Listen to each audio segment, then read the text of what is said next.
सभी दोस्तों को महेश सिंह राठौड़ का नमस्कार। आप देख रहे हैं MSR पाठशाला चैनल, जिसमें आप सभी का स्वागत है, अभिनंदन है। आज अपना विषय रहेगा राजश्री योजना के विषय में, जिसमें निम्न बिंदुओं पर अपन चर्चा करेंगे। प्रथम, राजश्री योजना क्या है,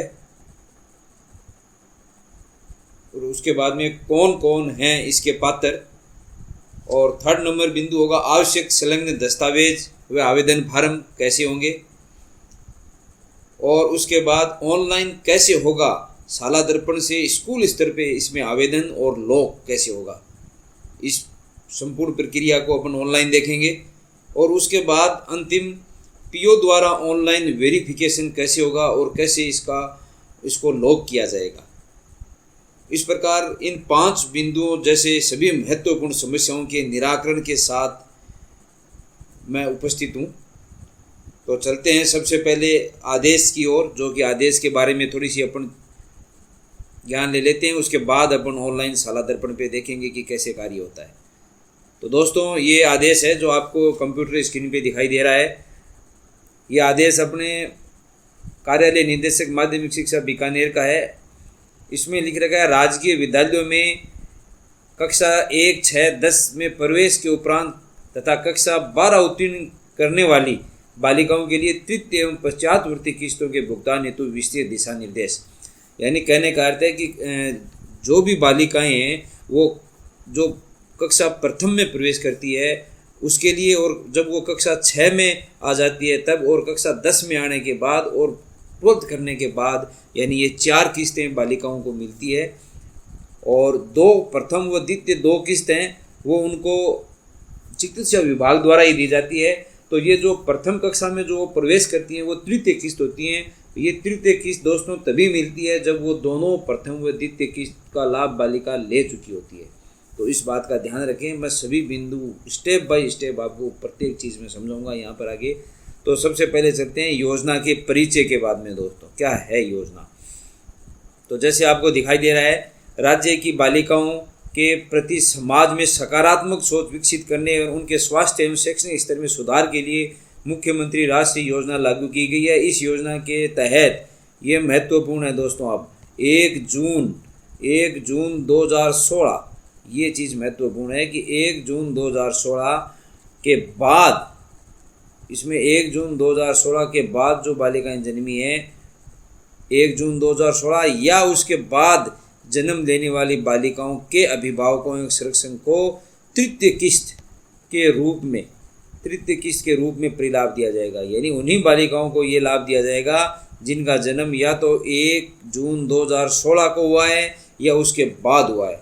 तो ये जो इसकी पात्रता की पहली शर्त है, ये आपको ध्यान में रखना है। उसके बाद में इस योजना का उद्देश्य क्या है? तो उद्देश्य तो दोस्तों आप जानते ही हो कि सकारात्मक वातावरण बनाने के लिए, बालिका की समग्र शिक्षा, समग्र विकास करने के लिए, संस्था पुरुष को बढ़ावा देकर मातृ मृत्यु दर की कमी लाना, बालिका शिशु मृत्यु दर में कमी लाना, और बालिका को विद्यालय में नामांकन व ठहराव में वृद्धि करना। बालिकाओं को प्रमुख रूप से तो इसका यही उद्देश्य है कि बालिका का विद्यालय में नामांकन एवं ठहराव सुनिश्चित करना और बालिका को समाज में समानता का अधिकार दिलाना।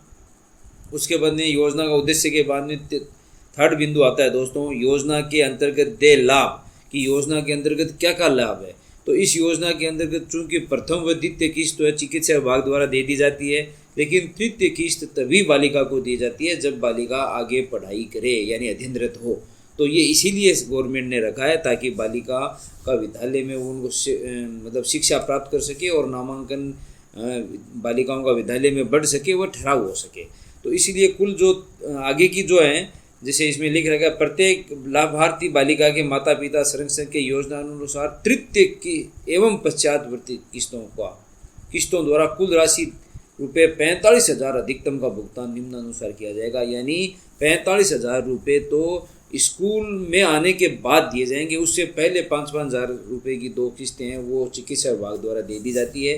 तो इसलिए प्रथम कक्षा में, जैसे इसके अब योजना के अंतर्गत दे लाभ में मैं बताऊं तो आपको प्रथम कक्षा में अध्ययनरत बालिका, जो बालिका प्रथम कक्षा में पढ़ रही है उसको 5,000 रुपये दिए जाएंगे प्रवेश के, 4,000 रुपये सॉरी दिए जाएंगे उसके प्रवेश के समय। उसी प्रकार जब अगर राजकीय विद्यालय में बालिका कक्षा 6 में आ गई है तो उसको भी प्रवेश के, नामिका के 6 में प्रवेश के लिए उसको 5,000 रुपये दिए जाएंगे। और उसी प्रकार कक्षा 10 में प्रवेश लेने के बाद बालिकाओं को 10,000 रुपये दिए जाएंगे।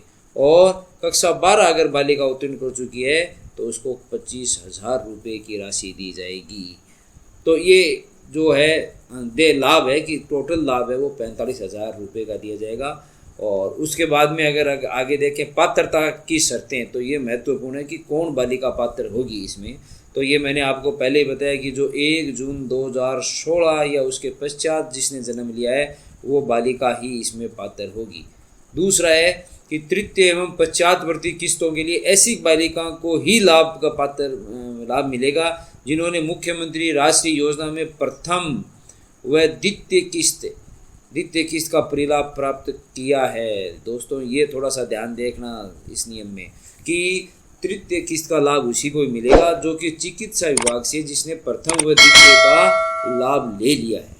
और इसमें 3rd नंबर बिंदु है कि योजना की अगली किस्त पूर्व में सभी किस्त प्राप्त करने की स्थिति में ही देय होगी, यानी प्रथम व द्वितीय किस्त लेने के बाद ही तृतीय किस्त के लिए वो पात्र है। और कक्षा 1, 6, 10 और 12 उत्तीर्ण करने पर बालिकाएं लाभ की पात्र होगी। यहाँ पर मुख्यमंत्री राष्ट्रीय योजना के अंतर्गत राजकीय विद्यालय में कक्षा 1, 6, 10 में प्रवेश उपरांत एवं यानी कक्षा 1, 6, 10 में तो अगर वो प्रवेश ले चुकी है तो ही वो पात्र हो जाएगी। और कक्षा 12th में अगर वो उत्तीर्ण होने के बाद पात्र होगी। तो ये थोड़ा सा डिफरेंस है, वो थोड़ा सा आप ध्यान रखें। फिर मुख्यमंत्री राष्ट्रीय योजना के अंतर्गत दे जो समस्त प्रकार के दे हैं लाभ हैं वो जन आधार कार्ड के माध्यम से डायरेक्ट डीबीटी यानी उसके खाते में आएंगे, डीबीटी के द्वारा होगा। डीबीटी यानी डायरेक्ट बेनिफिट ट्रांसफ़र, यानी उनके जन आधार के खाते में ये डायरेक्ट रुपए आएंगे। तो इसके लिए ये तो शर्तें होगी। अब इसकी आती है कि इसका शर्तें के बाद में कि ये कैसे फार्म भरा जाए, क्या किया जाए। तो यहाँ पर देखो दोस्तों लिख रखा है कि 2021 के अनुसार मुख्यमंत्री राष्ट्रीय योजना के अंतर्गत दे समस्त परिलाभ जन आधार कार्ड के माध्यम से ऑनलाइन स्थान किए जाएंगे।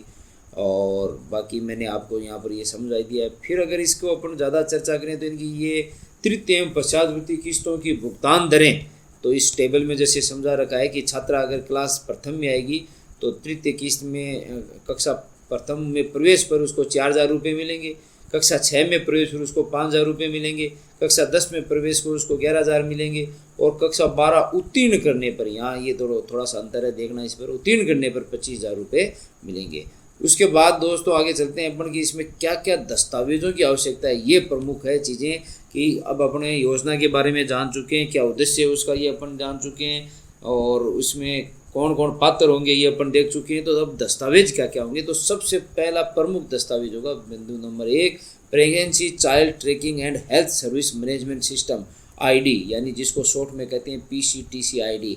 ये अति आवश्यक है। ये वो कार्ड होता है अज्जा जच्चा बच्चा का, वो कार्ड में PCTS ID लिखी हुई होती है, वो ID होनी चाहिए। अगर नहीं भी किसी के पास लिखी हुई है तो अपन जन आधार से वो ID अपन साला दर्पण पे सर्च भी कर सकते हैं।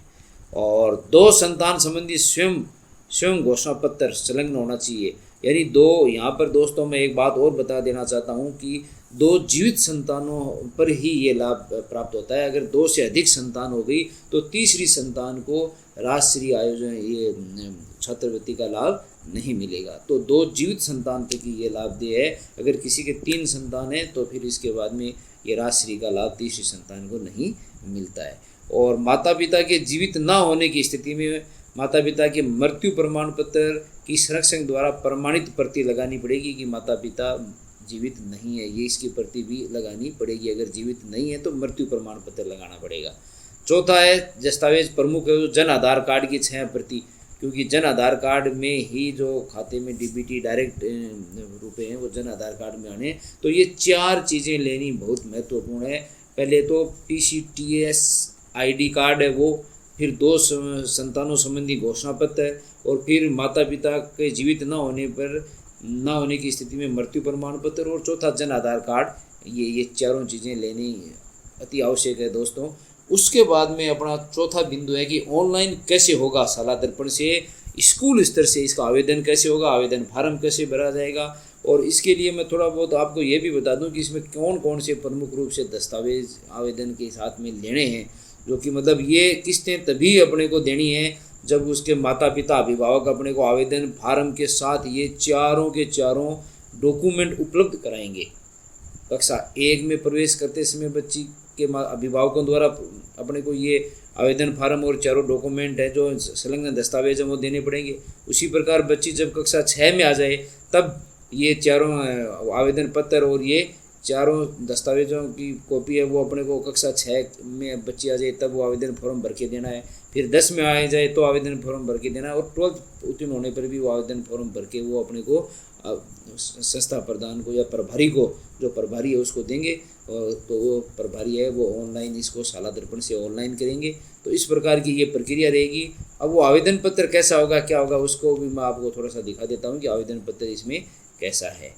तो ये मैंने आवेदन पत्र भी अपलोड कर रखा है। मैं बताऊंगा ये सब दस्तावेज कहाँ से अपलोड होंगे। तो ये छात्र या छात्रा की यूनिक आईडी होगी, यहाँ छात्रा की फ़ोटो होगी, और उसके बाद में विद्यालय का नाम, छात्रा का नाम। तो इस प्रकार ये आवेदन पत्र आता है दोस्तों, ये भर कर देना है। संलग्न दस्तावेज जैसे ये मैंने अभी बताया था, ये चारों दस्तावेजों की संलग्न में कि क्या क्या संलग्न है या नहीं, ये टिक लगाने आगे। उसके बाद में यहाँ पर अभिभावक के हस्ताक्षर हैं, जांचकर्ता या कक्षा अध्यापक के हस्ताक्षर होंगे, और फिर यहाँ संस्था प्रधान के हस्ताक्षर में मोहर होंगे। और उसके बाद में ये माता पिता संरक्षक द्वारा घोषणा, जो कि ये घोषणा है, ये घोषणा यहाँ पर लिख रखी है, ये घोषणा होगी। और उसके बाद में इसमें जांचकर्ता या कक्षा अध्यापक के और माता पिता संरक्षक के हस्ताक्षर होंगे इसमें। तो इस प्रकार ये 2 फॉर्म हैं जो दोनों फॉर्म भर के प्रत्येक अभिभावक से आपको लेने हैं। ये फॉर्म अभिभावक आपको देगा, देने के बाद आपको शाला दर्पण से जाके ऑनलाइन करना है। तो अब चलते हैं शाला दर्पण पे, देखते हैं कैसे ऑनलाइन होगा। तो दोस्तों वीडियो काफ़ी लंबा हो चुका है, अतः मैं अगले वीडियो में आपको ये बताऊंगा कि कैसे ऑनलाइन फार्म भरा जाता है। धन्यवाद। आपका प्रिय दोस्त महीप सिंह। अगर आप चैनल में नए हो तो सब्सक्राइब ज़रूर करें, और अगला वीडियो मैं तुरंत ही प्रकाशित करूंगा इसका कि ऑनलाइन फार्म कैसे भरा जाता है इसके लिए।